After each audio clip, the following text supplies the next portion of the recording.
Well, thank you so much, Jennifer, and thank you all for attending today. I've never felt so isolated and speaking to as vast an audience as possible that I probably have ever, and also felt so isolated at the same time. So I'm just going to assume everybody can hear me okay and carry forward, talking to the screen here.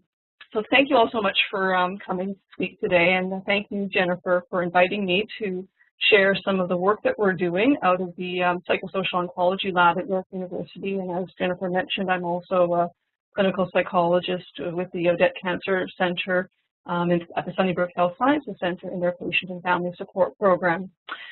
And just to say, again, having no sense of who's in the audience, just to give you a little bit of background information about me, I have been working in the field of really studying couples in cancer for, well, now close to 15 years, for as long as I've actually been working with this patient population and their caregivers.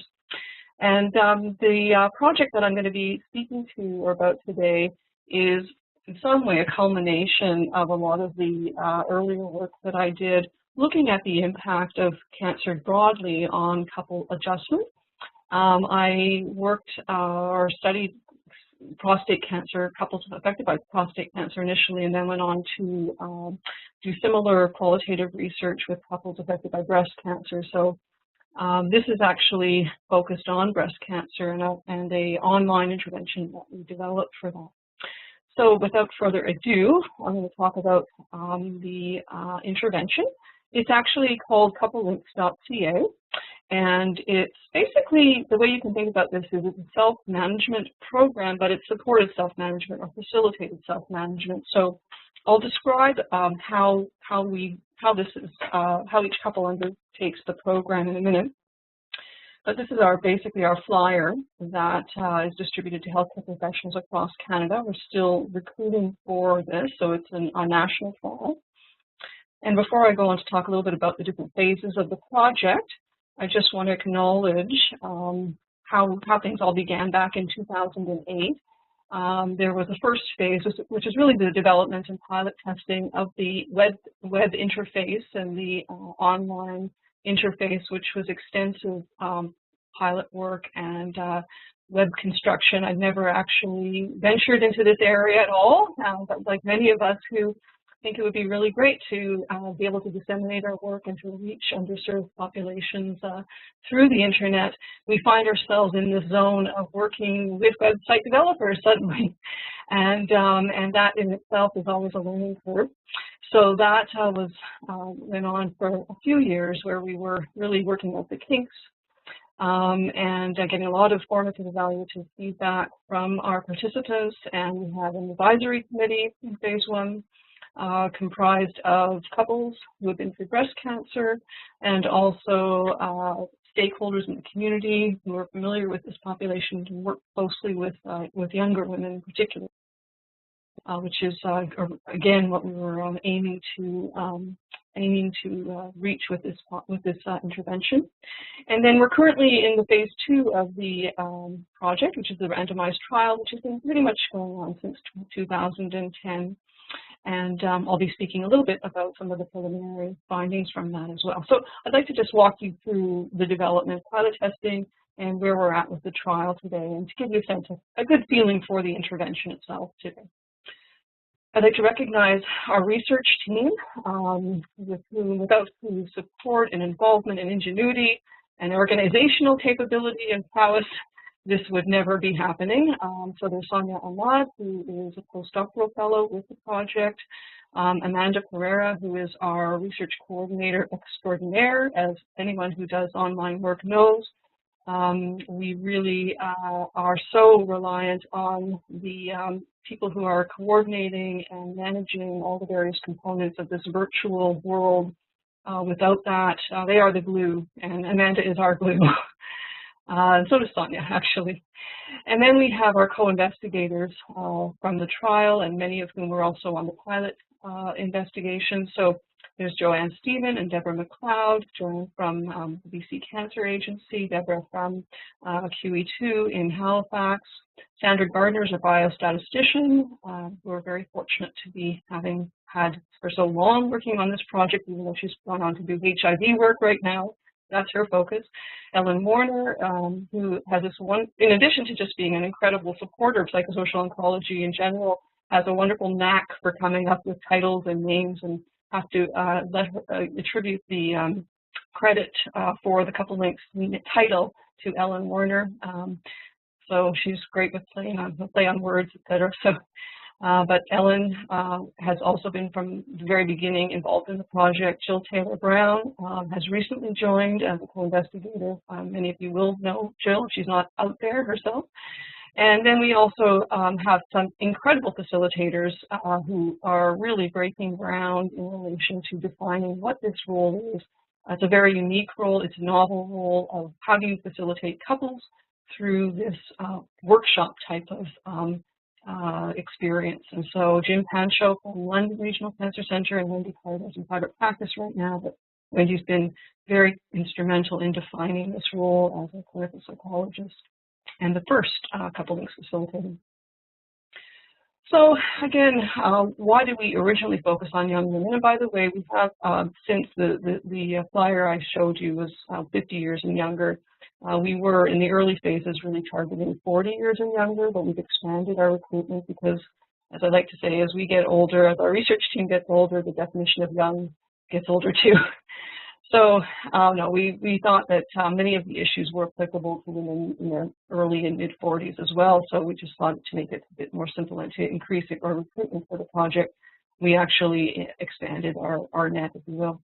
So why focus on young women and their partners? And again, I'm assuming in this audience you are very familiar with the de-trajectorialization that occurs with younger women and the additional stressors that entails, but I will just review those right now. So Bernice Newgarten's wonderful insight into off-timeness and why really this illness is occurring at a time in life when these individuals, these couples, their plans for the future, their lives in general, they're just getting off the ground really in terms of establishing their families, their careers, themselves in that next stage of life, and boom, they're hit with this diagnosis. And so we borrow that off-timeliness and the additional stressors associated with a crisis. That would be a crisis at any point in life, but when it occurs with the at a time when it's least expected, it's that much harder.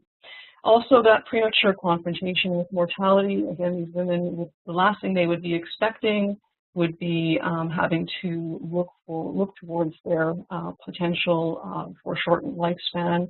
And again, that is not something that they're expecting in their 30s, some as late as their early 20s. Sudden onset premature menopause, we're all aware, is more difficult than a more gradual menopause. And of course, that comes with loss of fertility. Premature menopause in itself has its own health risks, cardiovascular risks, osteoporosis, but then there's this dreadful loss of fertility, or as I like to think of interrupted fertility. So women who didn't have children, that of course will be impaired and impeded. And if they wanted to have more children, that is also disrupted. And of course, they usually will be putting that childbearing task, if you will, or goal on hold for the duration of treatment, which is usually 5 years. And then beyond that, including hormonal therapy, and then beyond that, of course, they're also subjected to the concerns. Whether they're founded or not is still, I think, a scientific question. It seems like it's tilting towards it doesn't increase risk of recurrence if you do have children after a breast cancer diagnosis, but nevertheless, it's a concern. It's an ongoing concern for women. And also, along the lines of with couples as well, that there'll be less interest in sexuality, and that portion of the relationship is disrupted by treatment. When women are preoccupied and there are concerns about body image and just not feeling good in their bodies, it's not going to be a time for heightened sexual activity within the couple. And the couple is also perhaps going from, the step down in terms of frequency would perhaps be greater for a younger couple than it would be for a couple older or later stage of life. And then there was the body image and dating concerns, concerns for young children, which are both practical and existential. So suddenly young mothers will be having to consider whether they'll be here for their children when they graduate from high school, will they be here at their weddings. These are not considerations that we need the average young woman will be thinking about. And also the practical constraints. The early career disruption, so practically speaking, not uncommon to have women juggling their own treatments with, their children's dental appointments, parent-teacher meetings, all those things. Who's going to take care of my child while I'm in treatment? Additionally, their career disruptions, they feel robbed of age-appropriate goals and expectations for themselves, and of course it doesn't help when everyone around you is realizing those age-appropriate goals and expectations. So the social comparison component is large, and just having such complex reactions they have to experience in relation to their family. I've just lost my slide. Bear with me a second. Just generally feeling sidelined and isolated. And so for all these reasons, we thought that it would be helpful because, of course, for everything the woman is going through, if she's in a long-term relationship or a committed relationship, the partner will also be subjected to these things as well. And so for these reasons, I'm just forwarding. Slides. Yeah. So the rationale being that the needs are quite high. Why we developed a program that I'll be explaining to you is really very cognizant of limitations on time for the couples. And we really also were considering that not all couples really want to come in for face-to-face counseling, even if they feel they could benefit from it. And we thought that the online modality would allow for great flexibility, comfort, and convenience. So just to give you a sense of what the actual interface looks like, so here is the most recent version of the platform. And we have a number of video clips here. We have one of our pilot study couples who very generously donated their story, and their story is woven throughout the website. The facilitator has a little introductory video. That's Wendy Carter there. And the objectives of our study initially were to develop and test the intervention and the intervention was to basically educate couples about what the challenges are associated with breast cancer at a young age, and then strategies for helping to deal with these, to normalize the couple's experiences in relation to breast cancer at a young age, and to strengthen the couple bond and their ability to cope as a dyadic entity. So this is borrowing from Bodenmann's work, Karen Kaiser's work. They really have applied the construct of dyadic coping and extended the concepts from Lazarus and Folkman to include the dyadic unit. So we've really drawn on that literature as well. And then really to strengthen the intimacy and closeness that the couples share, their capacity for mutual empathy and understanding. So really the theoretical framework is an interactional one. It's not only about supporting the woman who's ill, but also how does the woman's coping affect the partners, and how can the woman herself also benefit or support the partner, improving their communication skills and relationship knowledge.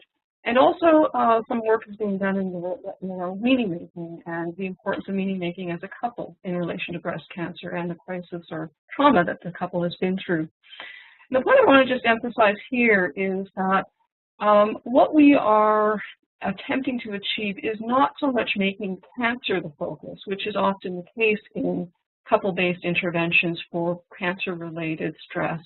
The assumption underneath this intervention is that by virtue of strengthening that dyadic bond and the couple as a unit, they will be better prepared to face adversity in general and certainly breast cancer in particular. So really that is the emphasis in this project, but we do we've been obviously specifics in relation to coping with breast cancer and as a younger couple.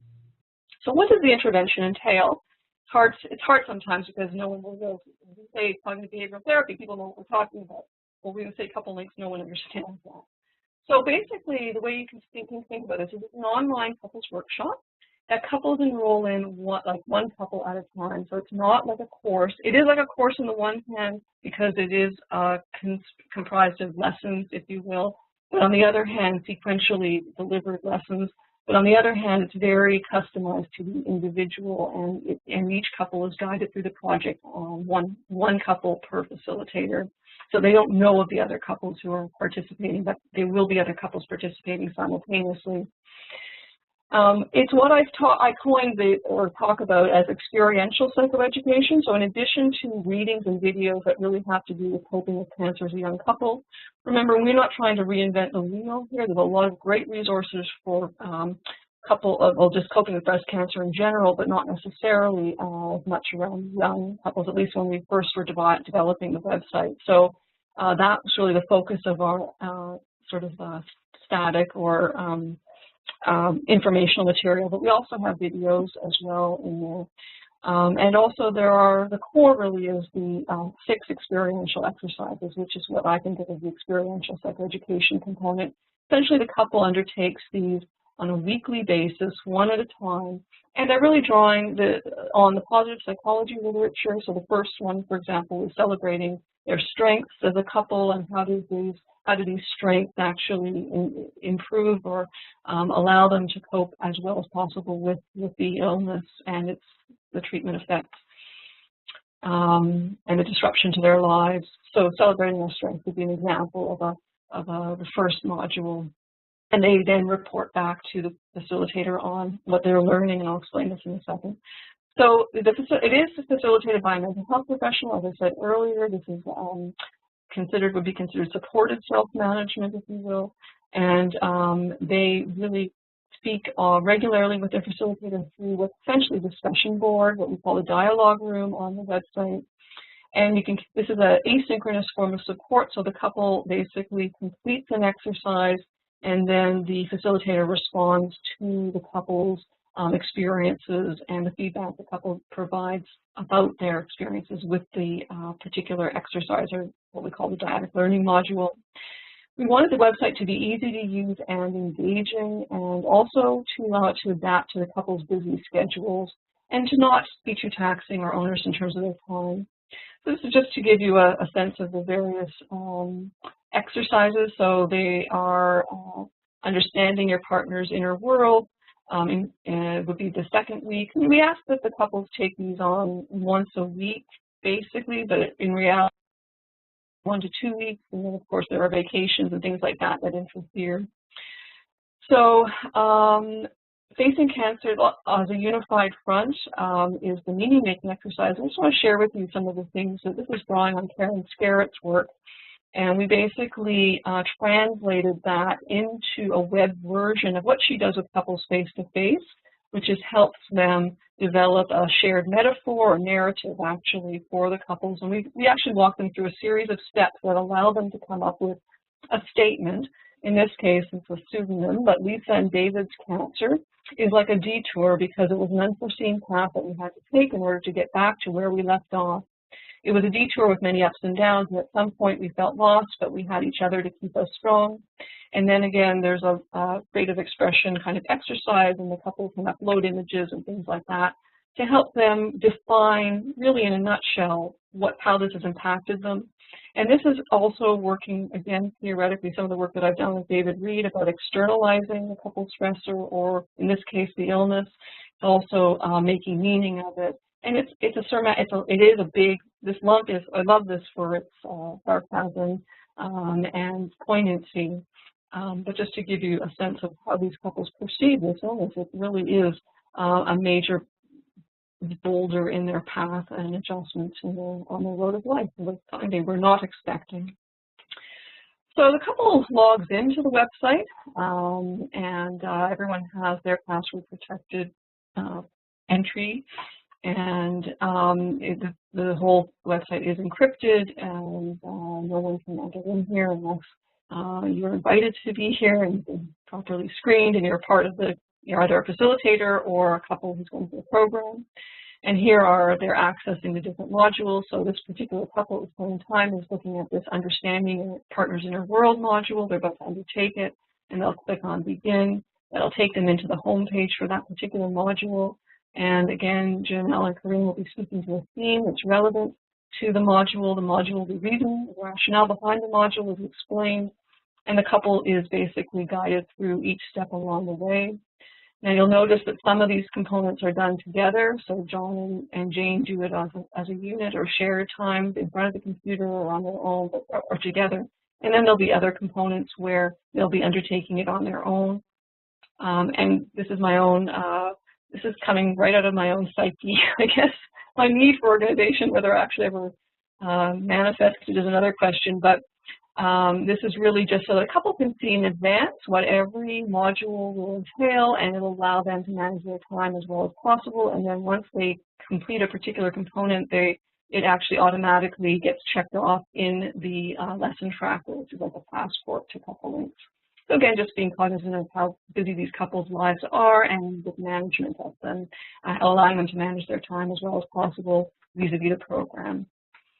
And then they also are asked to provide feedback on the activity. And this particular one, it's kind of what the couples have called their newlywed game. It's kind of like it starts off with more trivial kinds of considerations where independently the couple will answer questions about what their own preferences are or likes and dislikes are and what they believe their partners are. So the question might be, what's your favorite drink? Who's your least favorite in-law? Who's your partner's least favorite in-law? And then at the end of the exercise, the couple sits down together, reviews this, and we do get progressively more specific and to cancer and coping with cancer. So another example might be what my partner most would like from me when I'm feeling down, and what I would most like from my partner is X and Y. And then the computer program transforms their input, their data essentially, into a table that then the couple reflects on together, so you can actually see what I think my partner needs from me versus what they actually feel they want from me or need from me. And you can, oftentimes couples are actually quite accurate, and they get a kick out of that. But there are other times where there are discrepancies, and so this exercise allows the couple to just iron out those discrepancies or discuss them and dialogue around them in a way that we hope is constructive. And again, that's the whole point of this, is really we're trying to always funnel the couple in the direction of having a constructive interaction in relation to their experience. And this particular module is also just drawing on this idea that we have these relationship schema that each of us hold about those who are close to us, including our partners, but those can get disrupted or modified or changed when we're in crisis. A novel situation, in an anxiety-provoking situation, a woman, for example, who's normally very autonomous and likes to be independent and strong, may not be feeling that strong and may be feeling more youthful and want something differently from her partner than she might want in other times in their life together when they've experienced stress. So this is allowing us to make sure those relational schema are more synchronous and accurate. And then the couple, as I said, provides feedback, and then the facilitator will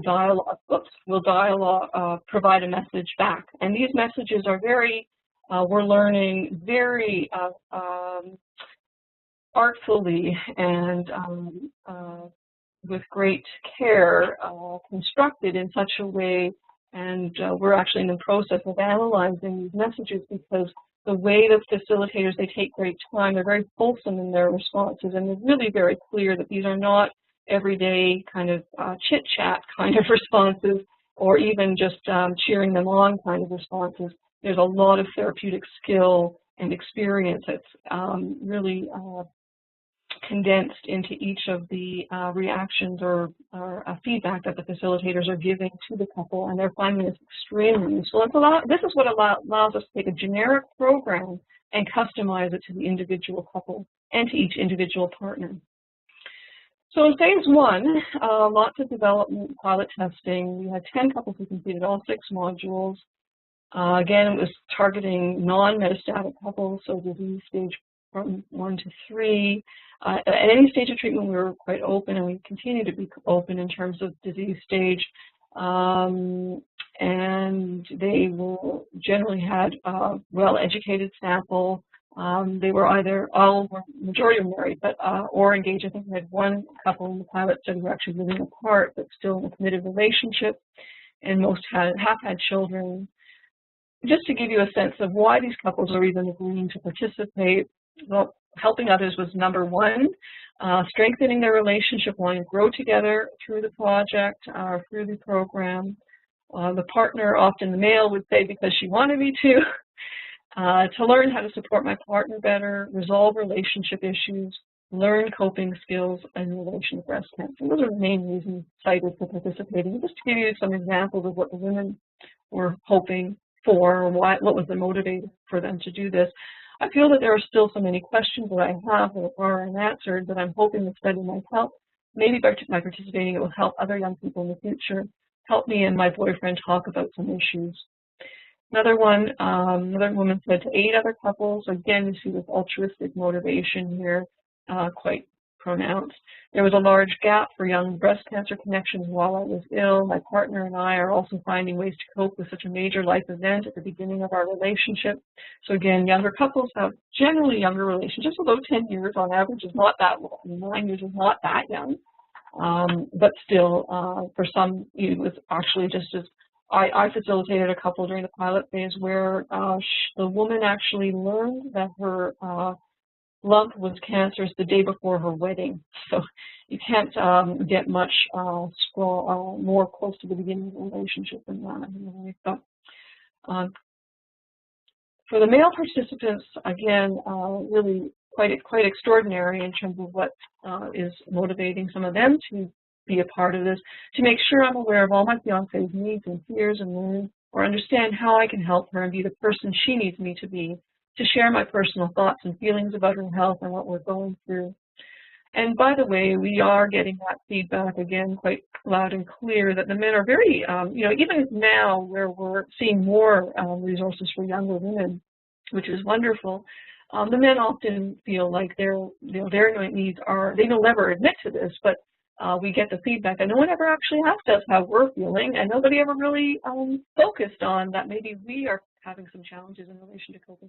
So they actually find it very helpful to know that their side of the equation is being acknowledged at minimum, by the fact that we're creating this intervention for both partners, and then hopefully beyond that, helping them to better understand or work through whatever is challenging for the men in particular. Another male participant said, very, I think, poetically, he talks about cancer is like a living presence in a relationship, and it affects both spouses and your relationship. I thought we could benefit in assistance in dealing with, assistance in dealing with a stressful situation and to help our relationship weather the storm. Those are some of the reasons why couples were motivated to join. And so in the pilot study, pretty good overall satisfaction in relation to just overall participation. The program convenience has and will continue to be the least endorsed or strongly thought of rating, and I'll explain that in a minute. Facilitative helpfulness is often the strongest. Really, the couples are so appreciative of our facilitators, and I think they really come to really form a kind of a bond. And again, getting back to our interest in the form of therapeutic alliance that can take shape through an online modality. The website is easy to use and navigate, again, pretty good ratings even at the pilot stage. So we're still collecting that data. Obviously, that'll be part of our randomized trial as well. We're still interested in knowing what the couples are, how they're finding the website and how our improvements even better than they were initially. And so just to give you an example of when it's a little bit more of a mediocre reception, one of the women participants said, I don't feel, so 3 out of 5, the program achieved what I intended, but it did provide us with opportunities for discussions and a chance to reminisce. Perhaps we didn't put the amount of effort necessary to help us grow closer, or maybe we're as close as we'll ever be. Again, that kind of comment, I think, really speaks to, yeah, this is not intensive intervention, and nor is it intended to be.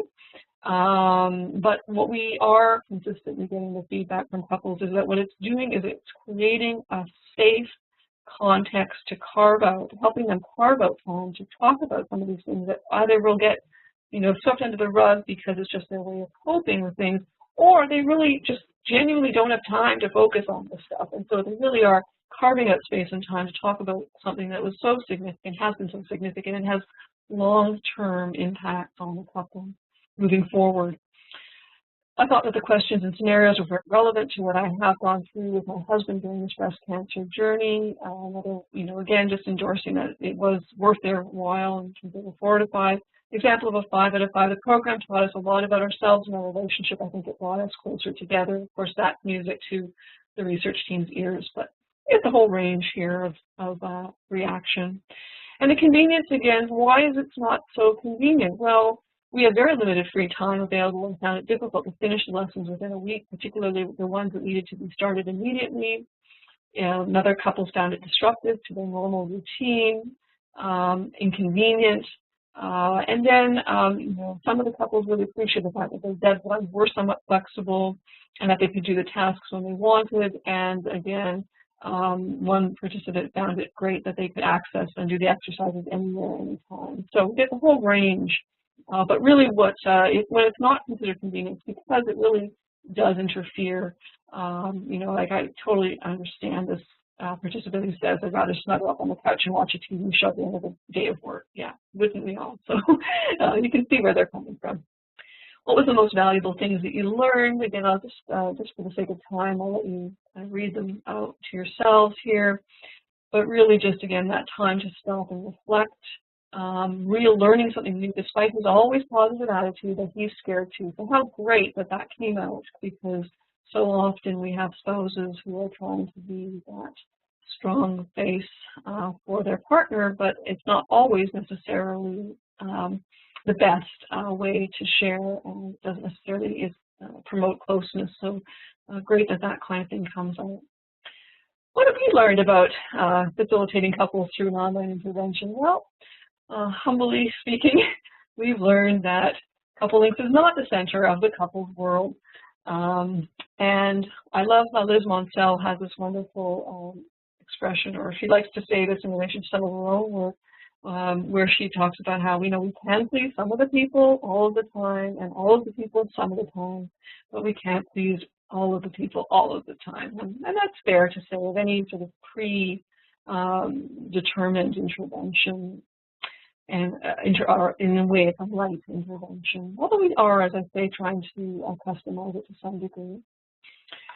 And well, there are all sorts of barriers we needed to work through in relation to the pilot testing, the technical glitches.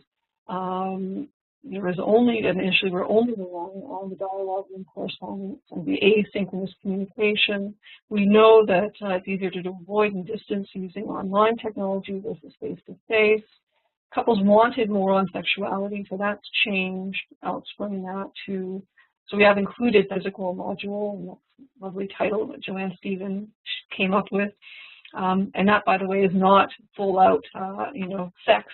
It's really, again, that sort of gentle intervention of just guiding them through a sensate focus exercise and just helping them establish that stepping stone to reconnecting sexually, because it's often, as we know, disruptive.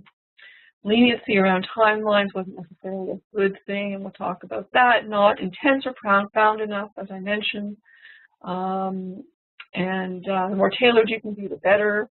Lag times were an issue with the facilitator and get right back. We found that that's easier to, there's a wonderful metaphor of stickiness in relation to web-based interventions, and facilitators play a large role in the extent to which that stickiness is experienced. Intentional dialogue. So this is an example of not being able to please all the people all the time. It's such a split. It was a controversial module, just to give you an example. This is, by the way, very structured discussion going on Harville Hendricks' work of having that more skilled kind of way of communicating about a difficult topic. And the couples are given, essentially, there's instructional videos on this and everything. So one couple said, we didn't resolve anything, it just made us feel awkward. We couldn't wait for the end of the exercise. So we could actually have a meaningful conversation. And on the other hand, we had another male participant say this was the most beneficial part of the whole program so far, actually teaching us how to communicate. It started some interesting discussions, and he learned a lot from his wife through this incorporation of this tool. So of course, this now actually has become an optional module based on the facilitator's judgment, clinical judgment of whether or not the couple might benefit from this. Ongoing treatments are an issue, extremely busy lives. I'm not going to emphasize that enough, but here's a quote. This is nothing against the program, just she's working throughout, she's going through treatment, she's volunteering, taking on too much in general, and so, yeah, it's not going to be that conducive to getting through this in as necessarily focused a way. Sometimes if one partner is more motivated than the other, that is an issue. Unpredictability of the disease is, again, we all know this, but again, it's just this other always fluctuating variable. We're constantly working around this in relation to negotiating deadlines for these modules to be completed. So just as an example, sorry for the delay, but we've had a bit of a fright.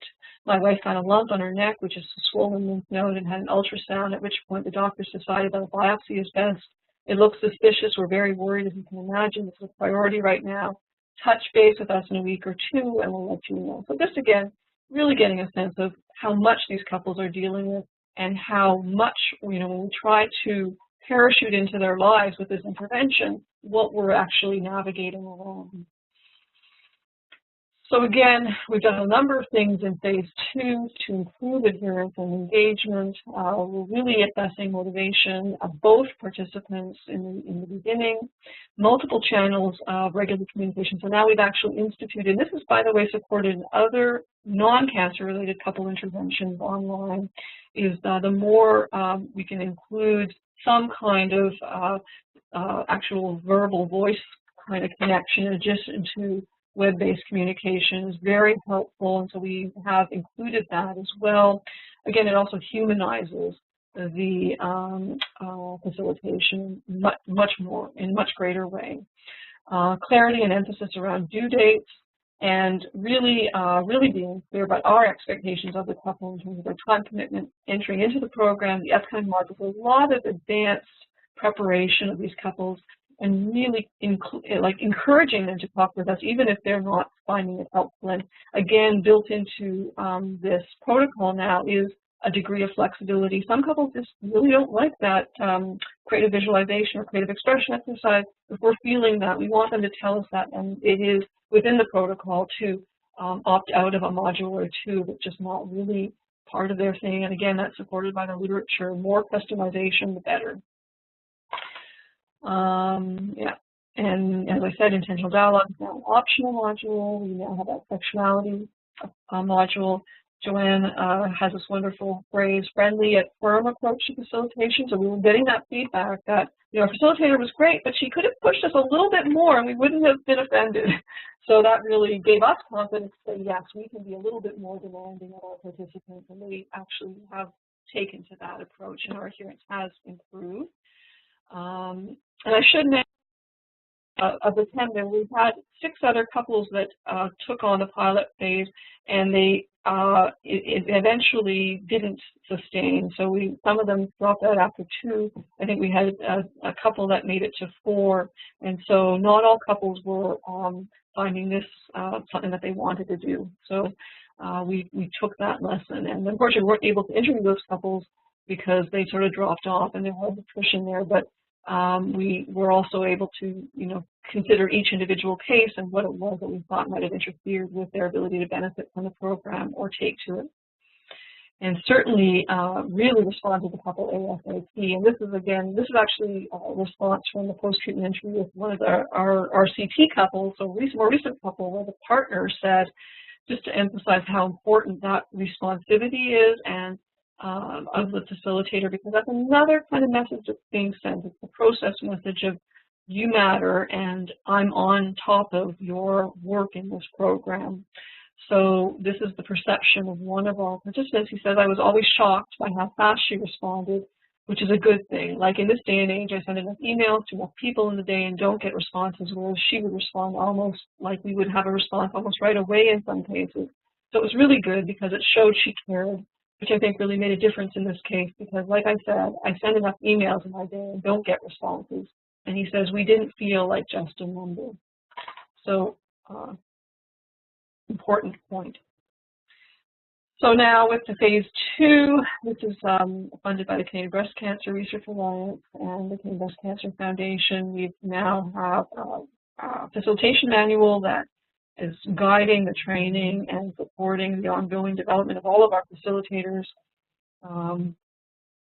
And now we currently have 54 couples at different stages in the program or who have been randomized to the waitlist control group. So pretty much 50-50 right now in terms of waitlisted and in the treatment group. And by the way, any participant that's waitlisted, our couple is welcome to take the treatment or go through the program after they've completed that.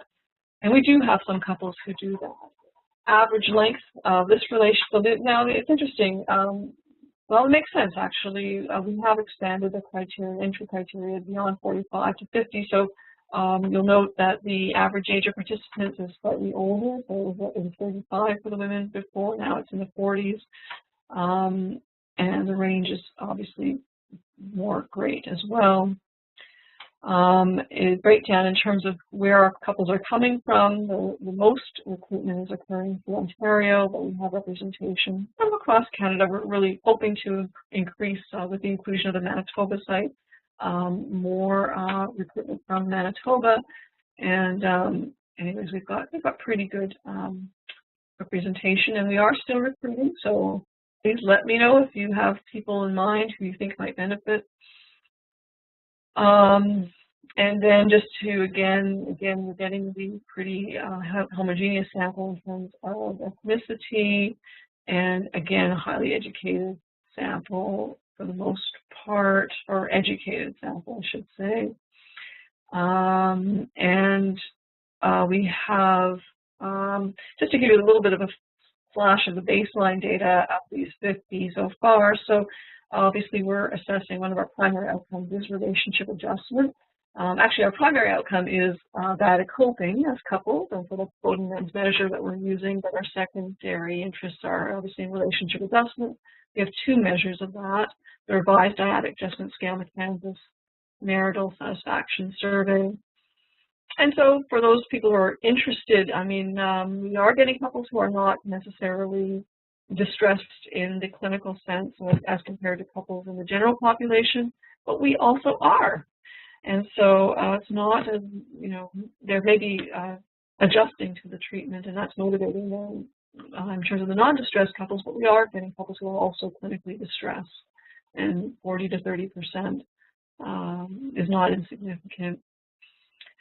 And in terms of the depression ratings for this sample so far, again, pretty not depressed, but what's interesting is we are seeing some variability there in relation to anxiety, and again, if that's to be expected, and the women are admitting more to it, I guess is not too unexpected either, or maybe they generally are more anxious. What's interesting that's coming out is there is a relationship between neural distress and between distress levels, individual distress, and relationship quality. And so this is actually helpful to know for those of us who are interested in couple interventions and justifying why we think these are important. It's not just improving the quality of the relationship, it's also improving the quality of individual coping. And this is even more strongly observed, at least with these correlations for the men in the sample thus far. So I'm aware of, well, this is not common for me to not leave some time for discussions. I'm glad I have. I am at the end of the slides, and I think at this point, Jennifer, I'm quite fine to open the floor to questions, and I look forward to hearing who's out there. So thank you. Thank you so much, Karen. That was a great presentation. What a wonderful intervention.